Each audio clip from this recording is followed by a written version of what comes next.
جی السلام علیکم، امید ہے کہ آپ سب لوگ خیریت سے ہوں گے۔ کیا خیبر پختونخوا میں گورنر راج لگایا جا رہا ہے؟ یہ وہ کوشچن ہے جو اس وقت بہت سارے لوگ ڈسکس کر رہے ہیں۔ خیبر پختونخوا کی اسمبلی میں جو تقاریر ہوئی وہ ہمارے سامنے ہیں۔ بڑے غم و غصے کا اظہار کیا گیا، بڑے سنگین قسم کے الزامات لگائے گئے۔ علی امین صاحب نے جلسے میں جو تقریر کی تھی اس کے بعد سے پھر ہم نے دیکھا کہ ایک رد عمل آ رہا ہے، گرفتاریاں بھی ہوئی۔ ہمارے وزیر دفاع نے یہ بتایا کہ اب ریاست احتجاج کر رہی ہے، یہ ریاست کا رد عمل ہے۔ صحافیوں سے بات کرتے ہوئے انہوں نے یہ کہا، اور اس کے بعد سے اب اس طرح کی باتیں ہو رہی ہیں کہ ہو سکتا ہے کہ خیبر پختونخوا کے اندر گورنر راج لگا دیا جائے۔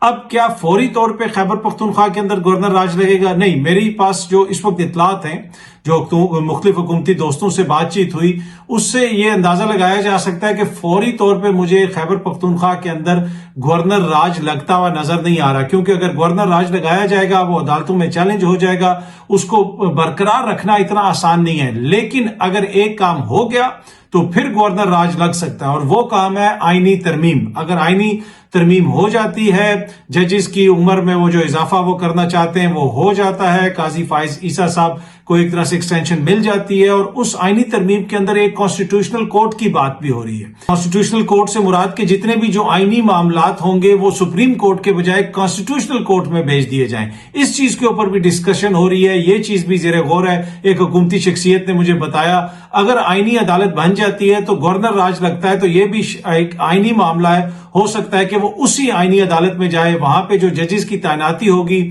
وہ بھی موجودہ سیٹ اپ کرے گا، تو پھر گورنر راج کو قائم رکھنا آسان ہوگا۔ موجودہ صورتحال کے اندر گورنر راج لگانے کو تو لگا سکتے ہیں، لیکن کیا اس کو برقرار رکھا جا سکے گا؟ یہ ایک بہت بڑا کوشچن ہے۔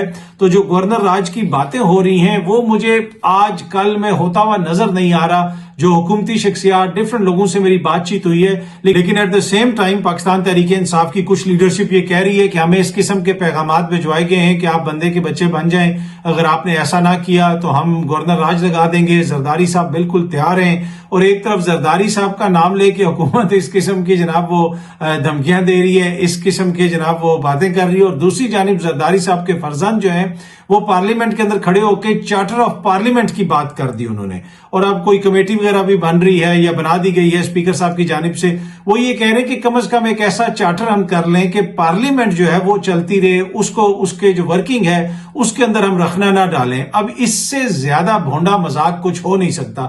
پارلیمنٹ کی ورکنگ کس نے روکی؟ پارلیمنٹ کا کس نے مذاق اڑایا؟ حکومت نے، حکومتی اداروں نے، جس طریقے سے انہوں نے جا کے وہاں پہ کارروائی کی، پولیس نے گرفتاریاں کی، وہ سب کچھ تو حکومت کر رہی ہے، اور چارٹر آف پارلیمنٹ کی کیا ضرورت ہے؟ میرے خیال میں اس ملک میں جو سب سے بھونڈی چیز ہوتی ہے نا، وہ چیز یہ ہوتی ہے کہ جی چارٹر آف ڈیموکریسی کر لیں، چارٹر آف جناب اکانومی کر لیں، اب نیا شوشہ آ گیا چارٹر آف پارلیمنٹ کر لیں۔ بھائی کیا یہ سرزمین بے آئین ہے؟ کیا پاکستان کے اندر کوئی آئین موجود نہیں ہے؟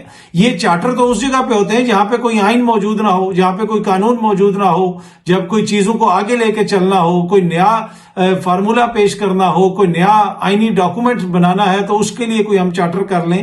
تو یہ ایسے تو نہیں ہو سکتا کہ ملک میں آئین بھی موجود ہو، قانون بھی موجود ہو، وہ چارٹر ہے نا، اس سے بڑا اور کون سا چارٹر ہوگا؟ کیا ہمیں نہیں پتا کہ آئین اور قانون اجازت نہیں دیتا کہ ایم این ایز کو آ کے اسمبلی سے گرفتار نہیں کرنا؟ وہ کس نے کیا؟ حکومت نے کیا۔ اور اب کہا جا رہا ہے کہ جی چارٹر آف پارلیمنٹ کر لیں۔ یہ صرف اور صرف عوام کے شعور کی توہین ہے۔ جو لوگ آئین کو نہیں مانتے، اگر آئین میں لکھا ہوا ہے کہ پارلیمنٹ کو کس طرح چلانا ہے، ملک کو کس طرح چلانا ہے، ڈیموکریسی کو کس طرح چلانا ہے، تو وہ جناب ایک چارٹر کو کیا مانیں گے، ایک معاہدے کو کیا مانیں گے؟ جو چارٹر آف ڈیموکریسی ہوا تھا نون لیگ میں اور پاکستان پیپلز پارٹی میں، اس کے بعد کیا ہوا؟ دبئی میں کس سے ملاقاتیں ہوئیں، کس نے ایک دوسرے کو سڑکوں پہ گھسیٹنے کی بات کی، وہ چارٹر کدھر گیا؟ یہ چارٹر وغیرہ کی کوئی اہمیت نہیں ہے۔ اگر آپ نے کوئی چیز ماننی ہے، کوئی اس ملک کے ساتھ فیور کرنا ہے، تو جو اس ملک کا آئین ہے جس کے اوپر 50 برس قبل ہمارے بزرگ ایگری کر گئے تھے، آپ اس کو مانیں۔ جو لوگ آئین کو نہیں مانتے تو پھر اس نے کسی اور چارٹر کو کیا ماننا ہے، چاہے وہ کسی بھی جماعت سے ہو، پیپلز پارٹی سے ہو، پی ٹی آئی سے ہو، نون لیگ سے ہو، یا کسی اور جماعت سے ہو۔ مین چیز یہ ہے کہ ہمارے ملک میں آئین ہے،